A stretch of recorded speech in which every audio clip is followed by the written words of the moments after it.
Swamiji and fellow devotees.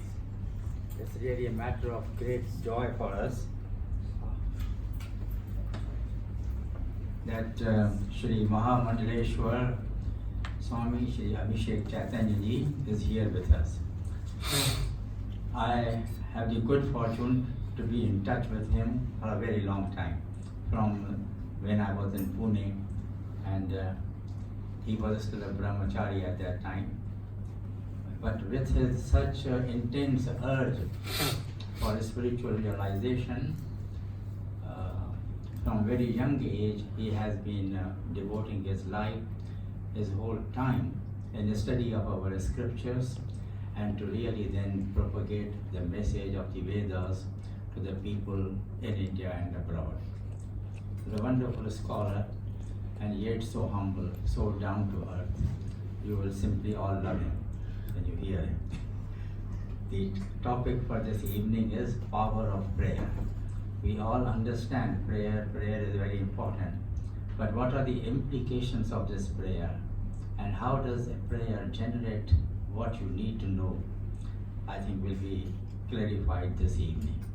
So please enjoy, have wonderful listening, and welcome Swamiji. We are thank you. Thank you.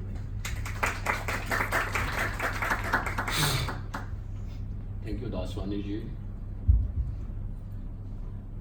for such a soulful introduction. I'm thankful to the Sadhu Vaswani mission for organizing this evening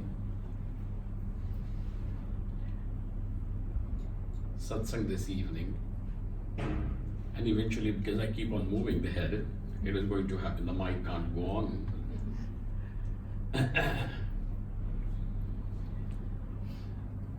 With my humble salutations to both the masters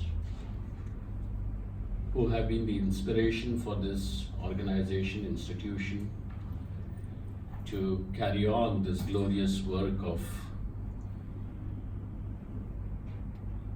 spreading the spiritual light all over the world. I've had the good fortune of having darshan of Dada Jasan many years ago, and that has left a very deep impression. Of course, you all have been in close association with Dada Jasan, but for me, what left an impression was his beatific smile. The words, his discourses have changed, transformed the lives of several people, thousands across the world. But what remains imprinted in my memory is Dada's smile and his warm embrace. So, with salutations to those memories which have been etched on my mind of Dada, salutations to all my teachers, to Paramatma, who is the light in every heart, who is waiting to dispel the darkness, and that waiting is just a matter of readiness of the seeker. To that Paramatma, I offer my salutations, and we will begin the topic of the evening with a prayer of invocation. Om Yo Brahmanam Vidadhati Purvam Yo Vai Vedanscha Prahinoti Tasmai Tam Hadevamatma Buddhi Prakasham Mumukshurvai Sharanamaham Prapadye. Om Shanti Shanti Shanti. Om Namo Brahmadibhyo Brahma Vidya Sampradaya Katribhyo Vam Shrishibhyo Mahadbhyo Namo Gurubhya सर्वोपप्लवरहितः प्रज्ञानघनः प्रत्यगर्थो ब्रह्मैवाहमस्मि ॐ वेदान्तार्थविभासकाय गुरवे शान्ताय सन्न्यासिने नानावादीनगेन्द्रसङ्घपवये योगीन्द्रवन्द्याय च मोहध्वान्तदिवाकराय भगवत्पादाभिधां बिभ्रते तस्मै भाष्यकृते नमोऽस्तु सततं पूर्णाय बोधात्मने ॐ.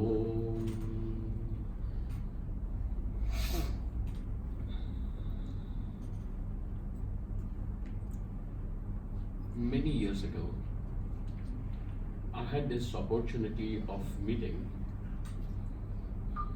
a very important, a saint. Why just important? A saint in Mumbai. And during the course of our discussion, he said, what is it that is remarkable about Vedas? And obviously, of course, I kept quiet for a while. And he said, the Vedas taught us how to pray. The Vedas have taught us how to pray.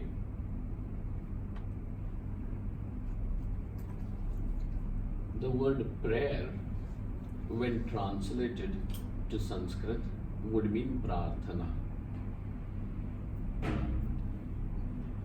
Prarthana means there is a pra which is an upasarga.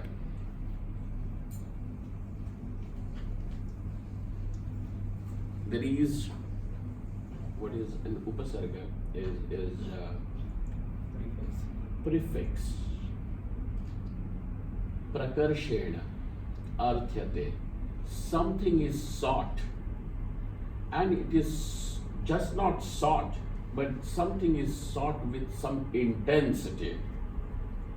When something is sought with intensity, then that becomes a prarthana. Something is being sought. A person is asking for something. And then the topic is the power of the prayer. You know, since the day I have arrived here in Hong Kong, something went wrong and I have not been well. So there has been a rain of medicines, a shower of medicines. And every medicine is said, this is more powerful. This medicine is more powerful than perhaps that what you are taking. And therefore, there is a possibility of comparison between two medicines as which is more powerful. Then when you say power of the prayer, then of course there comes into this the consideration that prayer, there is some power associated with the prayer, and maybe prayer is more powerful than some other means. Because a prayer means something which is being sought by a person. The person is asking for something. What is it that is generally sought by a person? Do not just tell me that when I am sick, I pray to God that please cure me. When I'm in problem, then I tell God, hey, give me a little more money. With prayer.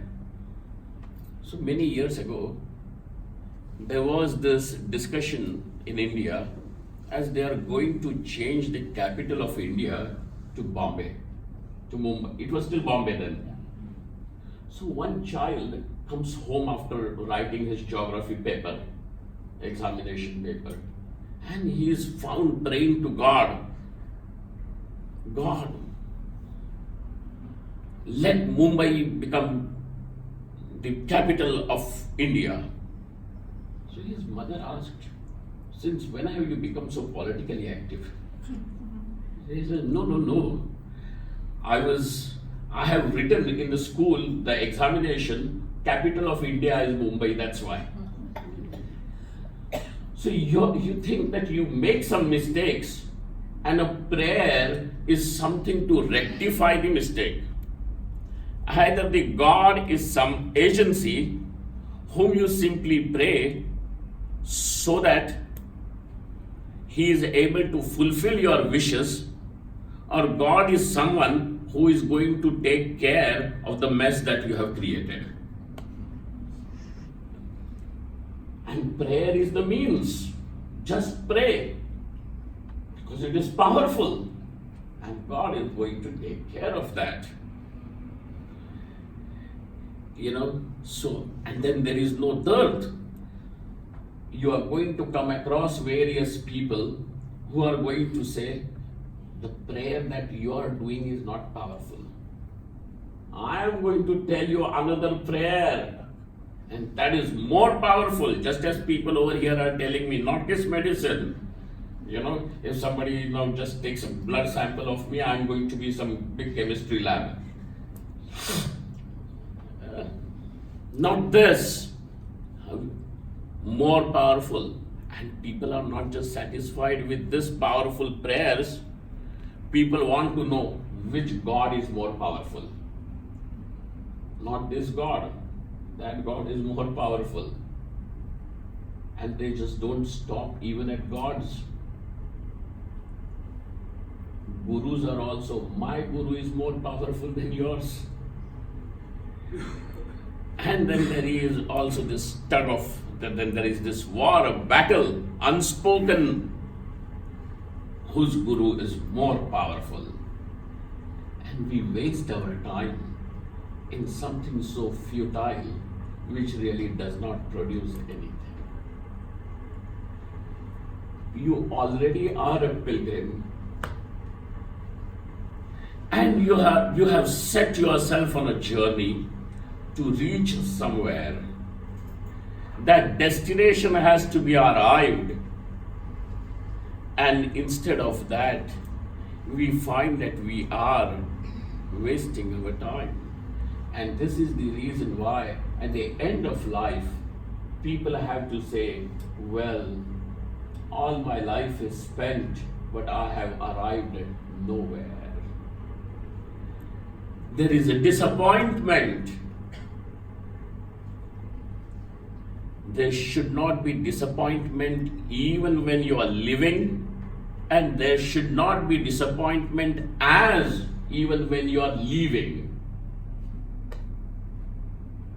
When you are living, there is enthusiasm, there is joy, there is love which vibrates around you.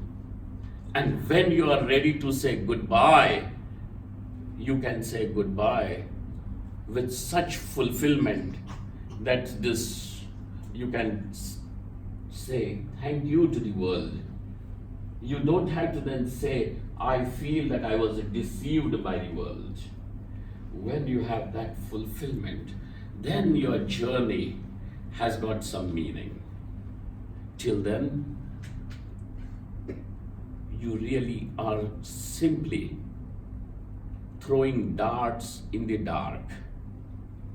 So now, we have to look at this word prarthana. We have to understand the implication of that word prarthana.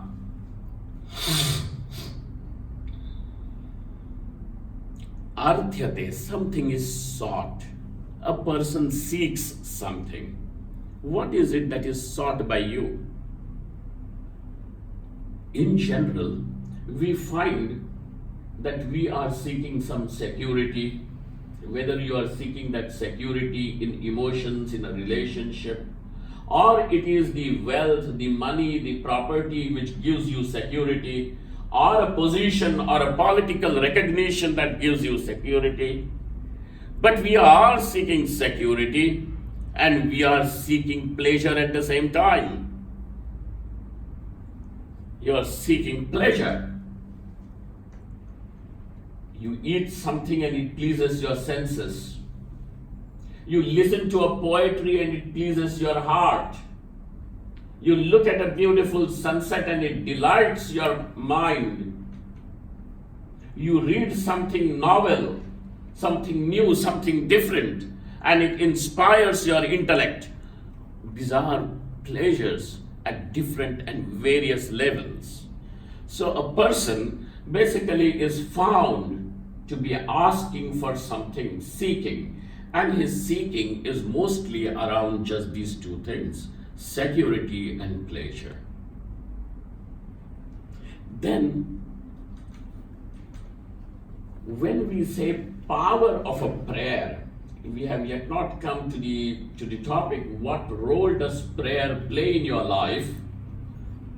But we are seeing that power means that it has got a certain value as a means to attain what you want.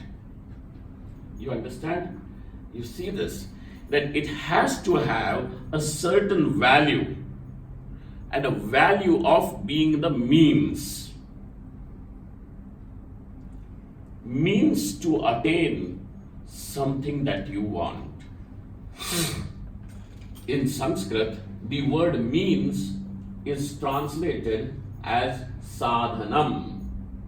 And that what is to be attained, that what is sought, that what is to be accomplished is called as sadhyam.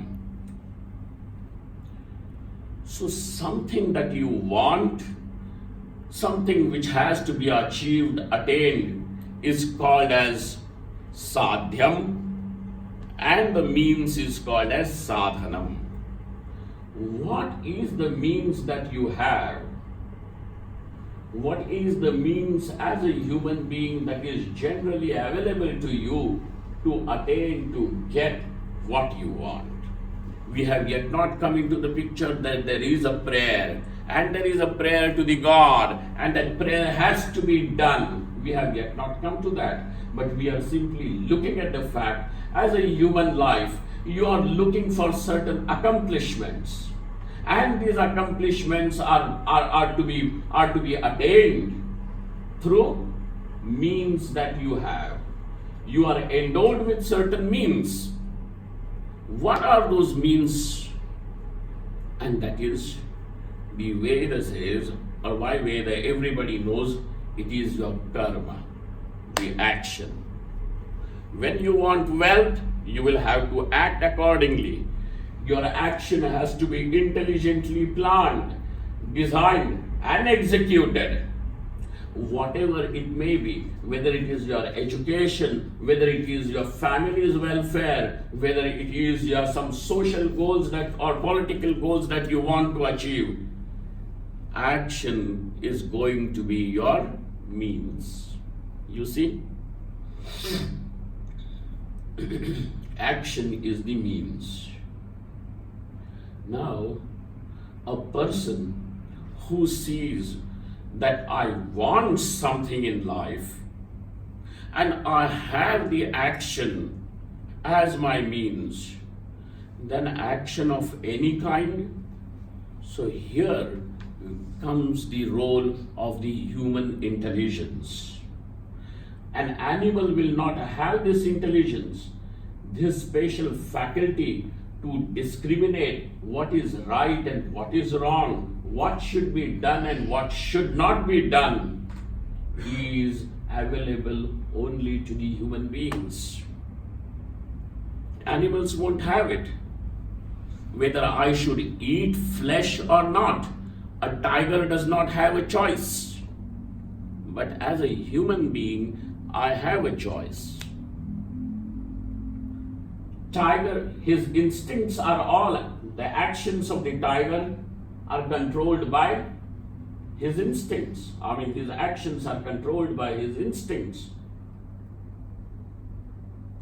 In case of a human being, it is not just the instincts which are going to control your actions, but your actions have to be guided through this faculty called as the discrimination, called as vivek.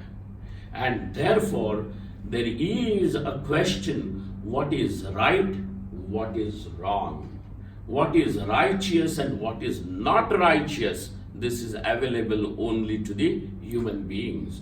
And a person who does not then employ this particular faculty of his intelligence of following what is righteous, what is right, what is correct, then such a person is living, though he may be a human being, though he may be successful, he may be wealthy, yet in the eyes of the scriptures, such a person is living a very animalistic life. The scriptures wouldn't hesitate to call such a person as a beast. Pashureva samanushyanam. He is a beast in the manushya, which means he appears to be a human being, but internally what he is just an animal. Then we have a span of human life to be lived. A human life to be lived. The Vedas say that there is the complete human span. We can consider that to be of 100 years. Then how are you going to spend this 100 years? How are you going to live this 100 years? Obviously, this 100 years, whatever time is there at your disposal, you are going to spend it trying to achieve what you want. Whether it is security in form of wealth, relationships, property, etc., or it is some pleasure. Whatever it may be, the person is going to give himself to that pursuit. And so, the way that I'm going to bring to you the whole topic in the light of the mantras from the Ishavasya Upanishad. This is, so it has the authenticity and the stamp of the scriptures. So it is not something that Swamiji who came and he spoke and he went away, he brought out something from his hat, but it has the authenticity of the Vedic sanction. The mantra says, Kurvanne veha karmani jijivishet shatakam samaha evam tvai nanyathe tosti na karma libhyate nare. When you want to live a complete span of your life, a complete span generally would mean 100 years. Or it could mean that living every moment to its fullest, where you are not going to sit back and regret, why did I waste my life? When you have the regret, why did I waste my life? What did I do there then? Why did I do something which I was not supposed to do? And why did I not do what I could have had done? If there is regret of any nature like this, then we are going to say this is wastage of life. You have wasted the life. How then this is going to be possible that you live to that fullest? Kurvanne veha karmani jiji vishet shatakam samaha. A person should live, desire to live. Whether he will be able to, will not be able to is another issue. But the Veda says, jiji vishet, let him desire to live a life following the path of karma. And karma means the righteous living. When you have a righteous living, when your actions are going to be guided by your sense of righteousness, you will never ever have the regret. Why did I do that and why did I not do that? Regret of any form is not going to be there, because remember, this regret, this remorse, which is going to be there, is then vestige of life. Kurvanne veha karmani jijivishet shatagam samaha evam tvai nanyatetosti na karma lipyate nare. And please know, when you live like this, the karma that you are doing will not become a bondage. When your karma, when your actions are going to be directed by this sense of righteousness, that action will never ever become a bondage. Then somebody stands up and he says, but sir, what if we don't live like that and we simply live the life, we live our life guided by our instincts? If I want to eat, I will eat. If I want to murder, I will murder. If I want to loot, plunder, do whatever I want, whatever pleases me, I will do that. What is wrong in me living like this? Because you are not going to find there is any dearth of people who live by this philosophy. There are several people who simply live by this philosophy. We will do what we want. To those people, now the Veda says, Andham tama pravishanti, asuryanam te lokaha, andhena tamasa vrataha, tanste pretya bhigachanti, ye ke jatma hanojanaha. We find that there is a variety of people, one variety of people who live their life to harm themselves, as if they are living life and they are doing the actions in order to harm themselves. People who are such, they are self-destructive. Atmaha. These are the people who are called as self-destructive people, because neither they have the vision of Paramatma, nor do they want to live a life of righteousness. What happens to those people? What happens to, because they are neither liberated nor they want to live a righteous life. What happens to these people? And it is said, Asurya namate lokaha.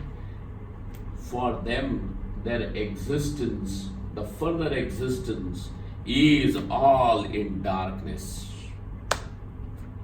Asurya nama. Surya means the sun. Asurya means where there is no light, total darkness. Asurya nama.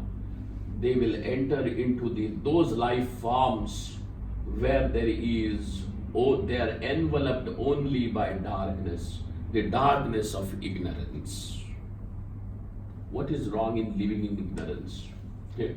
Because people are going to ask this question. What is wrong? Even if we do not know what Paramatma is, what is wrong about it? I still am able to live my life, make money, earn my bread, run my family.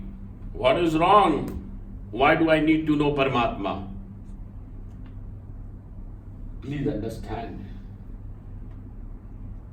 without knowing this Paramatma, it is an impossibility that you can eradicate the suffering altogether.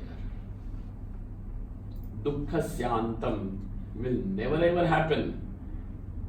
Veda says, if the human being, some person is able to roll this space like a carpet, you can roll the carpet.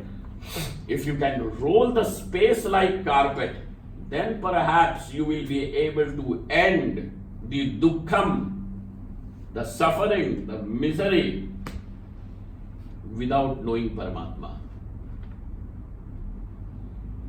Everybody over here, whether he is an educated person or an uneducated person, whether he is rich or he is poor, it is a man or a woman, whether it is somebody who is an Eskimo or somebody who lives in some African tribe somewhere, or maybe in Amazon, or somebody here, everybody is meticulously wanting to end the misery that he has in life. Each and every person's actions are directed towards ending the suffering. This is your goal. And total annihilation of misery. Total annihilation. We are not talking about a little respite from the misery. We are not talking about a little window, a little respite.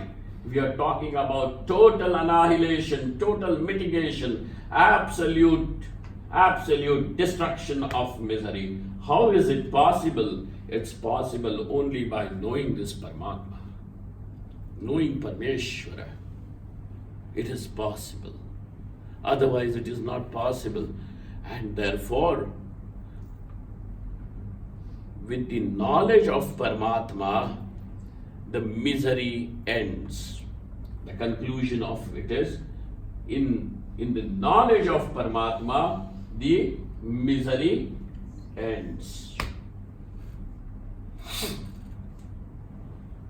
Knowledge and experience over here is one and the same. Okay? There is no distinction at this point between the words knowledge and experience. It is the same thing. In knowing Parmeshwara, in knowing Paramatma, the misery ends. Which means without the knowledge, the ignorance continues. And this ignorance, which is breeding miseries after miseries, it is this ignorance which is breeding suffering after suffering. People want to find out what is the evil in this world. What is it that is evil? Evil means something which causes suffering. That is what you can call as evil. Evil is that which brings suffering. And it is the ignorance in the analysis you will find out. It is the ignorance, it is not some devil, some Satan, sitting somewhere which is sending you these miseries. Isn't it? And therefore, sometimes even we people also say, पता नहीं भगवान हमको दुख क्यों देता है? भैया भगवान क्यों दुख दे दे? Parmeshwara is Ananda Rupa. Satyam Jnanam Anantam Brahma, Anandam Vijnanam Brahma. What is the nature of Paramatma? Dukkha Swarupaha or Ananda Swarupaha? Paramatma is Ananda Rupaha. जब उसके पास दुख है ही नहीं तो देगा कहां से? And you are saying Bhagwan is giving me dukkham. What is this? You drop that vocabulary also. That Bhagwan is giving me dukkham. Bhagwan does not create dukkham for anyone. Why should Bhagwan be happy giving you dukkham? Dukkham is something that comes from ignorance. Nor is there another agency called as some, what do they call it? Saturn or some, what do they call it? Devil, which is sending you miseries. The misery, the dukkham is something that comes from ignorance. And therefore, where there is no possibility also of any ray of knowledge, light to ever reach, such is the existence of that person, totally enveloped in darkness of ignorance. That person remains wriggling, struggling, wanting to come out of that misery, but does not have any inclination or any possibility for knowledge. And therefore, life of righteousness is something where we really have to exercise our choice. Okay? Asuryanam te lokaha. Now comes the question as how the action has to be done. Just doing the action is not sufficient, because even when you do the action, it is not guaranteed that what you want will be really achieved. You can put all the factors together. You can put all the things together in order to achieve what you want. But what you have put together is according to the knowledge that you have. And your knowledge is basically limited as a limited person. And the possibility of erroneous knowledge cannot be eliminated. And therefore, though you may be sincerely doing things for what you want, yet there is no guarantee that you will achieve what you want.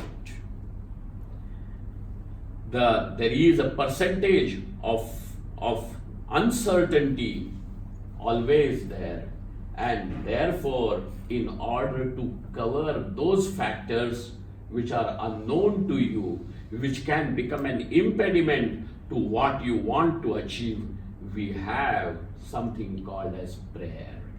Now comes the prayer into picture. Something is wanted, arthyate. Something is sought by you. And then, in order to achieve that, prarthyate is prayed. Now comes prayer. You see how this prayer has to be done? Obviously, the prayer is meant. Do not think through prayer you are going to please Bhagwan. Okay? Or prayer is a form to a praise of God. Any amount of your praise is really not going to be sufficient for God. Why, sir? Because when you say it is a praise, that praise implies there is some amount of deceit. Isn't it?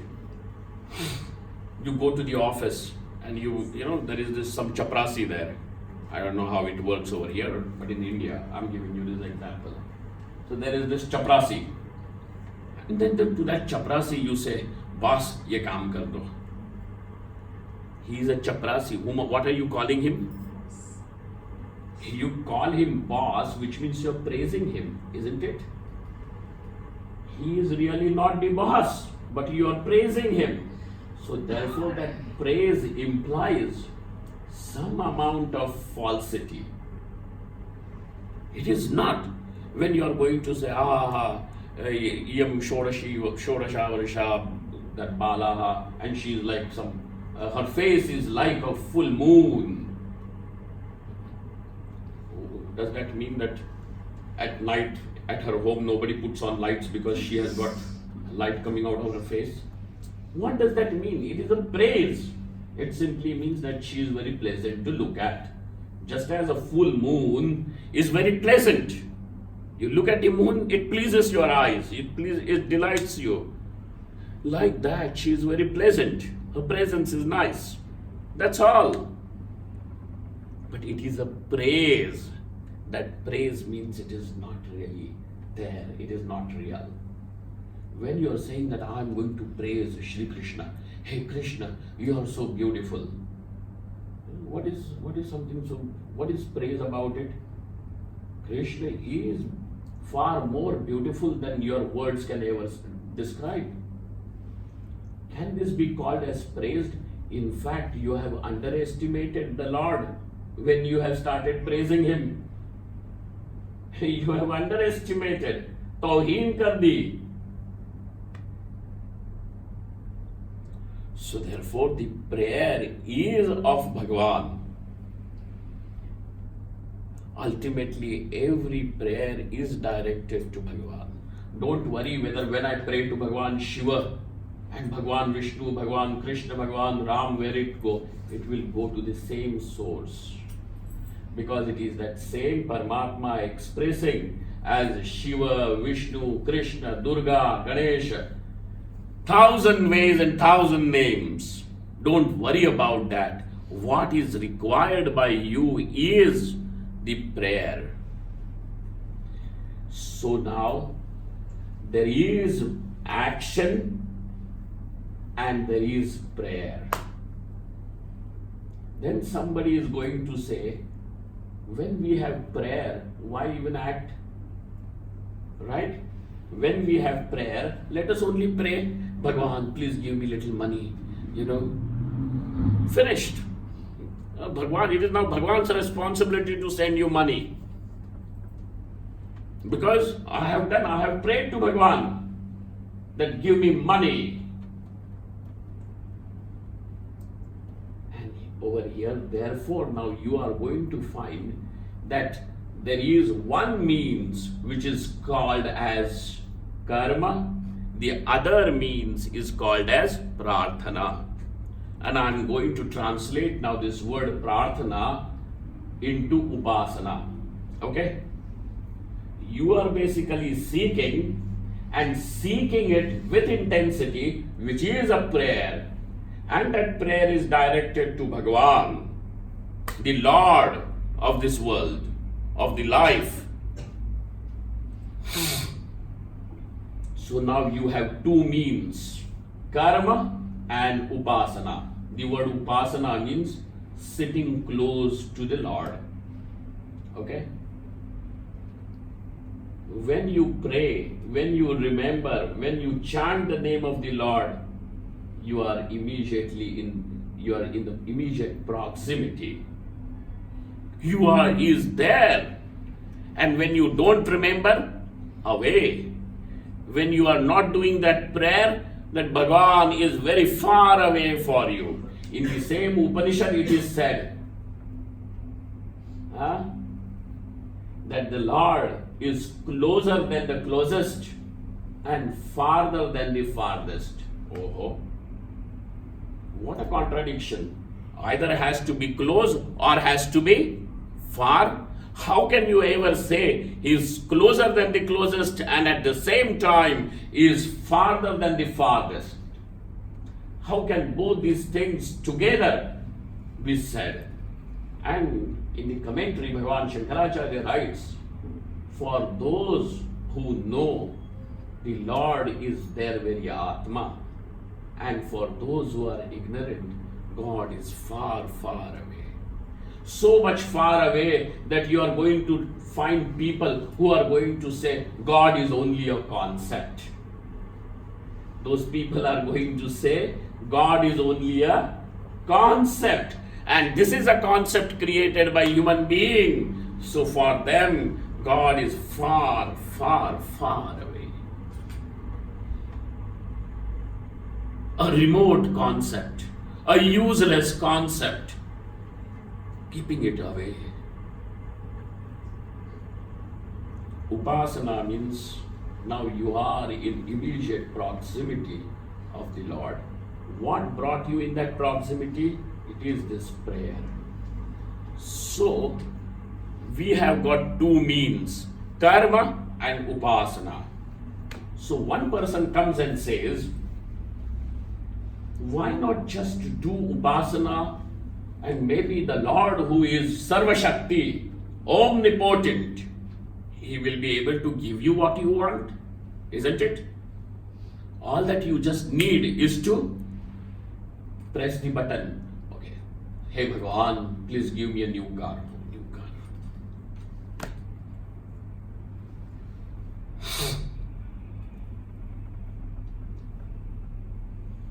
Just in a jocular vein. So there is this one old lady, the mother-in-law, and she has some, what do they call, a tiff with her daughter-in-law. So she says, "Arey Yamaraj, kab utha loge?" We have in Hindi, that is how we say, Kab utha loge? When are you going to take? So this Yamaraj arrives with his danda. Come on, you called me, I'm ready to take you. She says, oh, I called you, but not to take me, the other lady in that room. You press the button and God comes to give whatever you want. Huh? Sarva Shakti, he should do that. And therefore now there is going to be an argument between these two people. Someone who says that karma is more powerful, and there is another one who says upasana is more powerful. Those who say upasana and prayer is more powerful, those are the people whom you say are spiritual people. And those who say karma is more powerful, you are going to say this is a karmata. The person who is oriented to action is karmata. Out of this, two means what is more powerful, and that is where comes the evening's topic, power of the prayer. Okay? What is more powerful, the karma or the prayer? Out of this, what is more powerful? Prayer. You can take sides, but we have to not rely on our intelligence over here. We have to ask, what is that the Veda sees? How does the Veda see? And here Veda says, those people who just say that prayers and to drop karma and only give yourself only to prayer, you will get what you want. There is another party which says no prayers and anything, only karma. Only karma.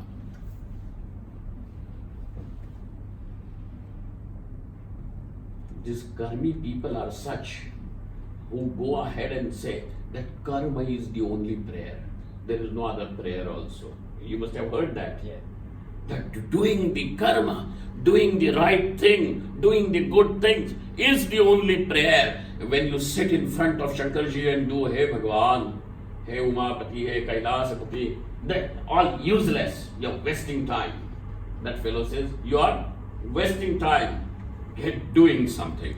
So you have these two parties now, and we have to decide what is more powerful, or what is the power of the prayer, or what is the power of the karma. Here, now the Upanishad says that this karma, between karma as the means and the prayer as the means, we can decide the power. Okay? Those who give themselves only to upasana and discard karma. Then there is other one who just do the karma and discard the upasana, the prayer part of it. What happens? Listen. Here it says, Andhantama pravishanti ye vidyam upasate tato bhuyaiva tamo yau vidyayam rataha. The Shukla Yajurveda Upanishad says this. Ishavasya only. It is part of the Yajurveda. I'm telling you the Veda because, somewhere you should understand as Hindus, etc., that what is the source from where it comes. Andhantama pravishanti. Those who rely only on the karma, for them, they enter into darkness. Look at that. Pay attention to all these things. There is a very interesting way in which the Veda speaks. Those who rely only on the karma, they enter into darkness. But those who rely only on the upasana, what should happen? Greater darkness. The Upanishad says they enter into greater darkness, denser darkness. Oh, we thought that it was going to be opposite. That those who take to the karma alone, they go into darkness. But those who take to upasana, they are going to find Paramatma waiting for them. बेटा अच्छा किया तुमने कोई काम नहीं किया जिंदगी में आजा. बड़े तुमने केवल राम राम राम राम किया कुछ नहीं किया आजा बेटा मैं तुम्हारे लिए रुका हूँ. ये भगवान will say that? He says, no. Such people will enter into even denser darkness. Oh. So then, sir, what should we do? Karma or upasana? Because both of them have got negative phalam, negative outcome, consequence. What should we take to?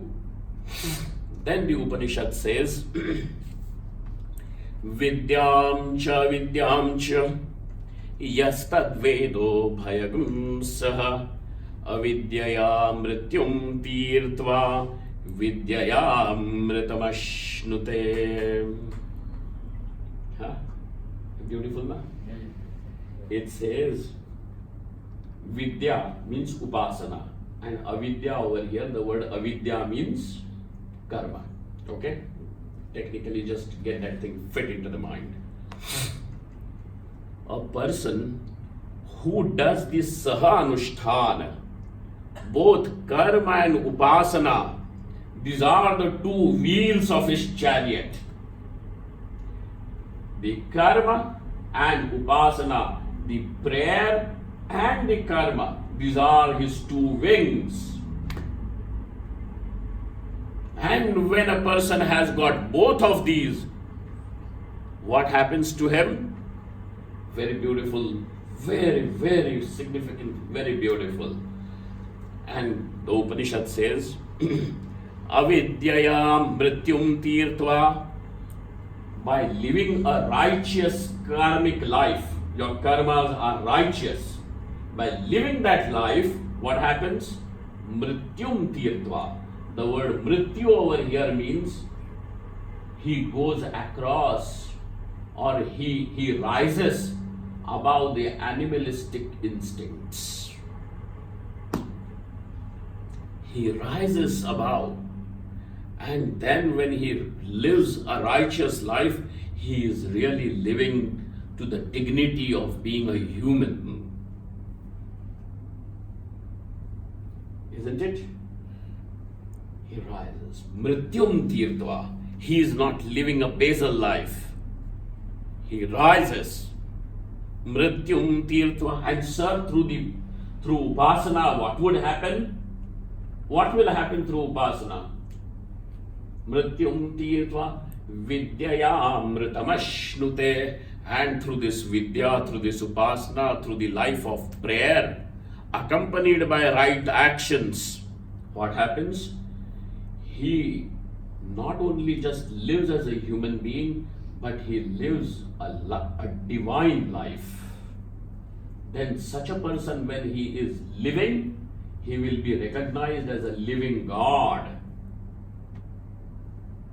He will be recognized, he will be seen as a divinity in action.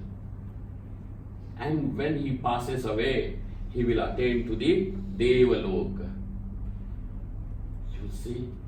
So now when you live your life, and the karma is your means, not only the karma is the means, but even prarthana, the prayer also, both of these things have to be put together. You just simply cannot say, I am doing the right thing and that is enough. With what you are doing right, accompany it. Put together the attitude of prayer, prarthana, together. Now, if you have understood that prayer alone is not what we are teaching, and therefore when you are going to live a life as a Hindu, as a person over here, as a proper spiritual aspirant, both these things have to be there together. The righteous action and remembrance of the Lord. Every action of yours, there is an action of worship. Whatever you are doing, no matter with whom you are interacting, even if it is somebody who is against you, you will do what is right. And why are you doing right? Because the Lord is there in this form. In this form. So thus when you start recognizing the Lord in every form around you, whether it is animate or inanimate, the devotee is invoked. And when the devotee is thus invoked, living a righteous life, your path to liberation is paved. Thus you create a channel to bring the light in your life, that light of knowledge in the life. And therefore the Vedas have got this prayer, Tamasoma Jyotirgamaya. From the darkness, take me to the light. From Mrityu, take me to that what is immortal, that what is Amritam. From that what is false, lead me to that what is Satyam. Take me there. You have now created that path. You have created that channel to bring the light in that life. When a person has thus lived a life like this, as a devotee, doing the righteous action, do you want to know how does he say goodbye to the world? You want to? The same Upanishad says it. Because when you are living the life, your life is vibrant, filled with love, filled with service, filled with love. Because your relationship with the world is changed. Your relationship is that with the Lord, who is expressing as this world. And what is that relationship between you and Lord now? The relationship of love. And therefore there is fulfillment. That person's heart is always drenched with love. He is not going to find any dearth of love in his life. To find love, you don't have to tell the other person, please love me more. And no matter how much he is going to love me, I am always going to find it insufficient. And therefore you have to find that spring of love which will never dry from your own being. And that is when you start discovering yourself to be a devotee. And this is really the power of prayer. That this prayer has changed you from being an ordinary person seeking small little things over here into a devotee who seeks nothing else and nothing less than Paramatma himself. Look, what a transformation. What a transformation is this. Till now you were seeking small little things. Somewhere you were seeking little recognition. Somewhere you were seeking little profit. Somewhere you were seeking little pleasures. Somewhere you were seeking little money. But now you are not going to seek that what is small and insignificant, but you are seeking that what is infinite. And that what is infinite we call as Paramatma. How did this happen? What has changed? What made this change possible in you? And that is what we call as the power of the prayer. Look at this. Both together, karma and upasana together. These are your wings. Not just karma, not just upasana, but karma and upasana together. Now soar into this sky of spiritual discovery. When a person thus lives a life like this, look at this last few minutes. Beautiful prayer. This person says, look at his confidence in life. I will just read out those mantras for you, and then you can do the contemplation on it. Uncle Vaswani ji is here. You have wonderful people who lead these study groups, etc. And when I was in Pune and a new Mahatma over there, fresh from the oven, I used to eagerly wait to hear Vaswani ji speak then. So the Upanishad here says, Hiranmayena patrena satyasya pihitam mukham Tatvam pushanna pavrunu satya dharmaya drishtaye.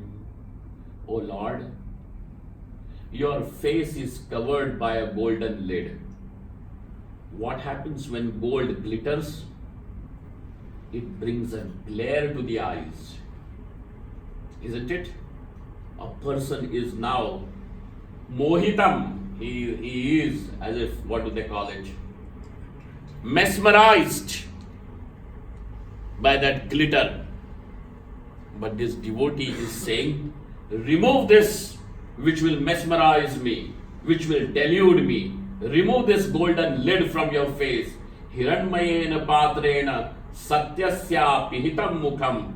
The mukham means the face of Satyam, you Paramatma, is covered with this golden lid. Remove that golden lid. Remove this golden mask, because we are not interested in looking at your mask. I want you who is behind the mask. Not something that is just, keeping our attention.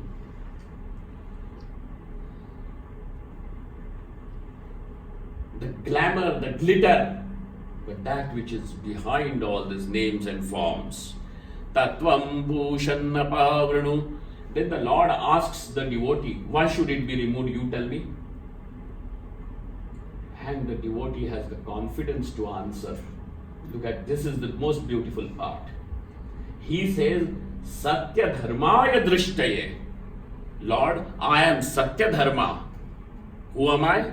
Satya dharma means the one who has followed this life of Satyam, Karma, Upasana, etc. all together in my life. I am Satya dharma. I have never wavered from the truth. And I demand that you show me your face. Satya dharma, look at that confidence. I demand that you show me your face now. Satya dharmaya drishtaye. And when he says that golden lid is removed, and what does that devotee discover? Yatte rupam kalyanatamam tatte pashyami. I am able to see the most auspicious form, kalyanatamam rupam tatte pashyami. That I am seeing, that what is most auspicious. Kalyanatamam rupam aham pashyami. How is that? Yo savasau purushaha sohamasmi. Beautiful. That Purusha which is there, that what you are, is me. Sohamasmi. Tatte kalyanatamam rupam aham pashyami. And yosavasau purushaha, that Purusha is me. Ahamasmi, ahamasmi. Now, his body is all dilapidated. The muscles are weak, he is not able to get up. Maybe he has lived all 100 years, and that's why there is weakness. And he knows now that the time has come to discard the body. And when the time has come to discard the body, he is not going to tell his children, thoda pakoda lao. Babuji, what is your last desire? Pakoda. Not pakoda. This is not pakoda lal. How is he? Here he says, courage. Vayuranilam amritam madhedam bhasmantam shariram Om Kratosmara Kritagam Smara Kratosmara Kritagam Smara. He says, now the time has come that the breath will become one with the total Vayu,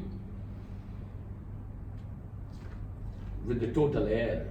This breath is not going to be an individual breath. Vayuranilam. Now the inner Vayu will become one with the total Vayu. Let this body also become bhasma. Means let it reduce to ashes. Here I go. Hey Agni, O Agni, you have come to take me. Krato smara, remember what I have done. Kritagam smara, I have followed the life of karma and upasana. You know that. Remember and take me to my destination. This is the life and prayer, the power of the prayer. As you live, there is love, enthusiasm, beauty all around you. And even when you leave, there is fulfillment.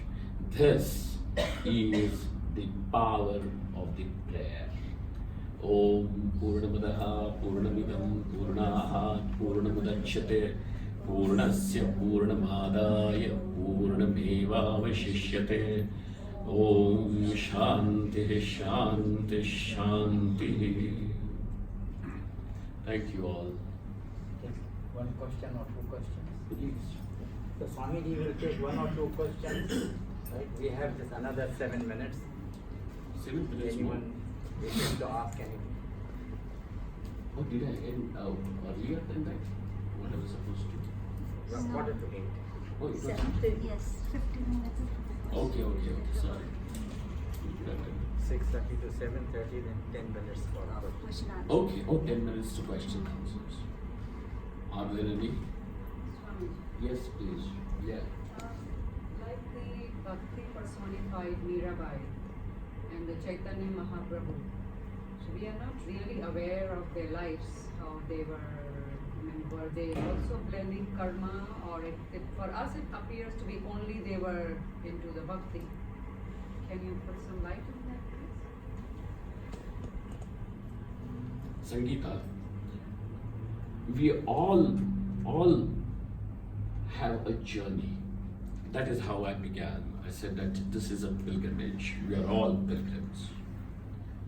When you look at somebody who is almost there at the destination, and because you see them functioning in a particular way, you don't have to say, I will also start doing the same thing. It's not possible. If somebody tells you that you also live a life as austere, as committed as Mirabai, how many of us can do that? We can try, we can buy a new tambura and start, wear a white sari or something like that. But totally immersing ourselves totally in Shri Krishna, is it possible? What is possible for all and what is to be done possible for every human being is then given by the scriptures. And then there comes a point from where the scriptures are not going to tell you why Ramana Maharshi is not doing that. Why is he not wearing clothes, normal civil clothes like us? The scriptures are not going to talk about it, because they have already reached a point up to where the scriptures have to take them. And therefore, it is best for us to follow what is being told by the scriptures. Hence, Shri Krishna Bhagavan says, Tasmat Shastram Pramanam Te Karya Karyo Vyavasthitao. For all of us, there the Shastra becomes, the scriptures here become the Pramanam. Okay? What should be done, what should not be done. Because Mirabai was not doing that, I am not going to do it. Mira was all the time immersed in Krishna. Is it possible? Our mind is not able to stay steady even for 3 minutes in saying Krishna. Her 24 hours were immersed in Krishna. Meera did not know whether she has had food or not. Meera did not know whether there was world existing or not. For Meera there was just one thing, and that was Krishna. And therefore that is altogether different. Tasmat, this is the the 17th chapter, the last verse of the 17th chapter in the Gita. Bhagavan says, Tasmat Shastram Pramanam Te Karya Karyau Vyavasthitau. This is the reason why the Shastra is Pramanam for all of us. Anything?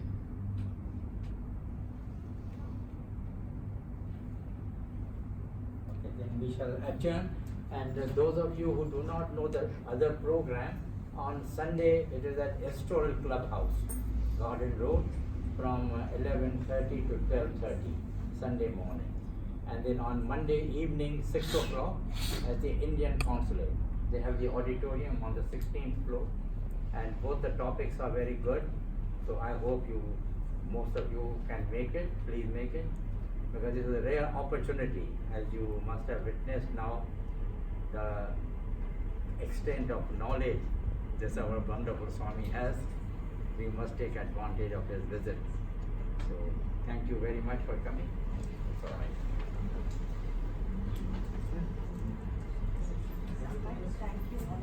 Thank you, Swami. Thank you. From behalf of all of us and the Sadhu Vaswani Center for the most enlightening, inspirational talk.